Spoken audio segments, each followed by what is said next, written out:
Hey everyone, Greta here. Today we are going to talk about how to do the wheel pose, Urdhva. Now this back bending I think is extremely deceiving because on the outside it looks very simple and direct. Now don't get me wrong, simple does not mean it's easy. It just means that it's nothing fancy. On the physical outlook it's very clear, where to place the hands and the legs are not in a twist or anything at all.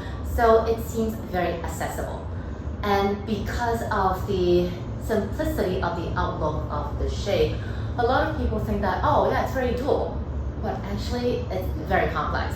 There's so many body parts, there's so many muscles that are involved that you actually need to really work on, be it to lengthen or be it to strengthen in order to give you the mobility and also the strength to do this shape in a more effective way. Because I know a lot of people are complaining that their lower back is not feeling too comfortable after doing it, and they feel that the shoulders are gonna, scream and cry. So today we are gonna work from the top all the way to the bottom, i.e. the shoulders, upper back, lower abs, and also the hip flexors, deep down inside the muscles inside the body, to prepare for you to get into the shape. Now, as for how many repetitions that you need to do for the shapes and also how long you need to hold is entirely up to you. Okay, so today we need two props. We need a strap. If you don't have a strap, that's something that's very, very long and non-stretchy. So maybe like a scarf, a long towel, and also a block. If you don't have a block, I'll grab a few books. All right, so let's begin. Starting on the shoulders, we will be working on the shoulder because they need to be moving. And so we will grab our strap and then we are gonna measure. So just randomly grab a length, and then usually the tightest spot is just behind the head. So grab a random length. Let me just sit on the side so you can see. Making sure that the arms could feel a pushing away feeling, and then both arms are together at the same time, elbow shape. You can come down. Then that would be the good width. So if you are here and then you feel like the strap is really loose and you're just kind of flipping that strap, then this would be too long for you. And if you are somewhere here where you're like, I'm stuck, I cannot even move, then perhaps be a little bit more kind to yourself, be a bit more generous and give yourself more space.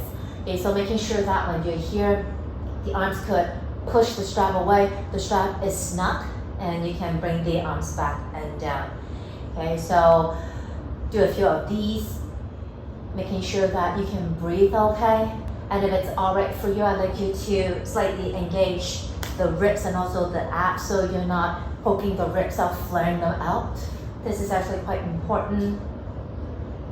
Another way of opening the shoulders is we are going to do it in a pigeon pose. So before we do pigeon, you actually want to strap the strap around the balls of the back leg, which I am doing it right now. So the back leg will be the right leg, so I'll be sitting with the left foot forward.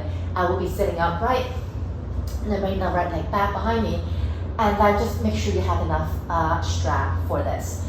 So right hand will be holding on to one end of the strap, left hand the other, and making sure everything is breathable. And then what you want to do is, instead of bring the heel to the head like we normally do or usually do in a cake pigeon, you actually want to have the foot moving away from the body. And at the same time, you want to reach the arms up to the sky or straighten the elbows out. Elbows actually facing at the front, armpits hugging in, rib cage engaging, also your lower abs engaging, and just stay. Foot reaching to the back, arms reaching to the sky, armpits in, elbows pointing to the front. Feel the arms want to get straighter. A lot of people, when we do the wheel pose, we tend to dump the weight into the lower back. And the reason is because the anatomy of the spine, the lumbar spine, which is the lower back, its job is to do back bend and forward fold. So that's why it's so easy to just use this part of the spine to do the entire work. But actually, if we can wake up the other part of the spine, like the upper back in particular, if we can also make the upper back work a little bit to share the load, then the pressure in the lower back will be a lot less, and so there will be less complaint from the lower back. And because of that, we are going to work on the upper back, okay? We are going to use the block, and for this one, it's kind of like a supported fish pose, but then the block is going to be set slightly lower. For supported fish, we tend to put the block behind the upper back, kind of where the shoulder blades are. But for this one, we want to go a little bit lower down. So it's basically behind the ribcage that kind of flare out. Okay, so it's right here. It's actually the T12 and L1 thoracic spine, the 12th vertebra of the thoracic spine, and also the first vertebra in the lumbar spine. Okay, upper back, lower back. In the beginning, it feels very odd, so if this is your first time, you might want to set it a little bit lower. Start from sitting and then lay over it. Once you're here, just check. As you can see, the block is under the part of the ribs that tend to flare out. Okay? In my body, it's especially obvious because I do have a bit of scoliosis. So what I do is from here, I want to exhale, ribcage hug in a bit, abs engaging, and just stay. Arms to be anywhere that you feel comfortable, ideally overhead because it's very similar to Uttanasana. Okay, give yourself a few moments just to let your body remember this. So when you're in the shape, you feel the chest lifting up. Okay, remember this feeling, so when we actually attempt Uttanasana, then you can, look for this feeling again. After that, we are going to work on the lower back, the lumbar spine. We are going to come into tabletop. Hands, knees on the floor. Okay. And checking, belly hugging in, ribcage hugging a little bit. That's to support the back body. Okay. And then shoulders away from the ears, come into a cow shape. Okay. And then reach your right leg back, come onto your toenails. You want to engage the entire right leg from the butt all the way to the toes. And then what you are going to do is you're going to do kicks. Okay. Strong dynamic kicks. Making sure the leg is not just flying randomly, but it has an aim, reaching up to the sky, reaching up to the sky. Don't forget to breathe. And usually I do 10 on each side, and I do about 3 sets. Alright, and then we are going to work on the hip flexors and the thighs. So we are going to come into a low lunge. We'll do it on this side, so it's more visible. I would like to have the knee above the ankle. When I go forward, it's going to go past the ankle, but nothing too crazy that would lift my heel off. So my main concern is to make sure the heel could plant down firmly. My right leg will be set behind me, stretching far away. So what I want to do is again engage lower abs, lower ribs in, and then my hands will be pressing the thigh away as I peel my upper body away from the front thigh.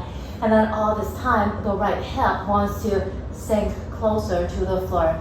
Upper body lifting, hips sinking. I imagine I want to straighten the right leg, and that's gonna create a huge stretching feeling right here. And keeping this part of the body hugging in. Maybe stay, maybe pick the leg up and just have the top of the foot on the mat, but again, charging up the entire leg, upper body reaching up to the sky, and breathing. One final shape before we actually attempt Uttanasana is the reverse tabletop. So stretch your legs out, round the feet down. The feet will be about hips width apart and the knees facing the sky. Arms behind the body and the fingertips are facing the front. Now what we want to do is we want to feel the shoulders opening and then allow the lift in the chest. Feel the legs really pressing into the mat. On inhale, lift up. And you can do a few of these as a warm up, and then afterwards you are going to stay. And then once you lift up, you are going to stay, feeling the heels energetically dragging into the fingertips. That will make your hamstrings, the back of the thighs fire up, and feel the hips pressing up to the sky. stretching or opening your collarbones, maybe look at the ceiling, maybe turn the head back, strong arms, strong and active legs, holding and breathe. The reason why I prefer the reverse tabletop over bridge pose is because for bridge pose, sometimes you can take the lazy route and just chill. But for reverse tabletop, it's very clear. You have to use your leg power in order to bring the hips up high. And actually that is extremely important when we do wheel pose. Whereas for bridge, you can just kind of chill because the body is on a diagonal line. So sometimes it's not that apparent if your hips are not lifting as high. But then for reverse tabletop, it's super clear. Okay, so we are going to give wheel pose a try. Okay, don't think about anything at all, just relax your body. Okay, so we are going to start from laying down. Once you're down on the mat, you can have your feet. For me, I generally have them a little bit wider than hips because, I'm not that flexible. Toes turn up, that's fine, but just make sure that you don't want to kind of splay your knees out. You still want to keep an engagement. The thighs want to hug in. Okay, so make sure you have that. And then from here, you want to place the hands beside the ears. Now, one point is I learned from Mika, and I'll post his Instagram on the caption underneath the video. Really brilliant guy. About the wheel pose is instead of having the fingers facing or pointing towards the heels, you actually want to turn the fingers out to the side. And the reason is because when you turn your fingers out to the side, you actually have more space for the shoulders to move. And this is actually very, very important. So we're just going to set up the same. Fingers facing to the side. So as you can see, once your fingers are placed to the side, elbows can hug in quite easily. Whereas if your fingers are facing towards the heels, look at my elbows, they tend to splay out. I have to make a special effort to hug everything in. Okay? And this is quite important because when we are putting weight on the shoulders, we actually do want the elbows to hug in so the shoulder blades have more space to move around. Okay? So fingers turning out, and then feeling the heels energetically dragging towards the shoulders. As you can see, once I do this, my hips would lift a little bit. Belly hug in, ribcage hugging in. Then you are just going to lift up and place the crown of the head down to the floor. Take a few breaths in. Check, shoulders away from the ears. Belly hugging in, ribcage hugging in. Heels dragging towards the back of my head now. Okay, elbows are still hugging in, quite important here. Instead, feel your legs. Feel that reverse tabletop power happening on your hips, lifting up to the sky. This is already wheel pose, okay? Feel free to stay here and enjoy the shape, shoulders away from the ears, breathing. So when you come back down, just check how was that? Was that feeling okay? If you're like, that felt good, I just want to stay here for another round, great, okay, stay. Do as many rounds as you like. If you're like, no, that felt quite stressful, then just do a bit more and the warm up. And for those of us who feel that, yeah, it's good, I feel light enough to, try the next step, then let's check it out. Setup is the same. Okay, feel the legs powerful, belly hugging in. Okay, elbows hug in also as well. And then as you inhale, hips up, crown the head down to the floor. Feel free to stay here, and on inhale, simply feel the arms pushing the floor away, leg power, press up. Okay, the elbows don't have to straighten, but just check the elbows don't flare out. Belly hug in, ribcage hug in. That's one of the options. Another option is from here. If you feel okay enough, then you might want to turn your fingers so they're pointing towards the heels. Bear in mind that the elbow system are still hugging in. Again, everything engaging. Heels dragging towards the back of the head as the hips rise. And then on inhale, gently press up. Elbows hug in. No, the arms don't have to straighten. Feel the spine long and feel that lift in the back of the chest. Reach our legs and breathe.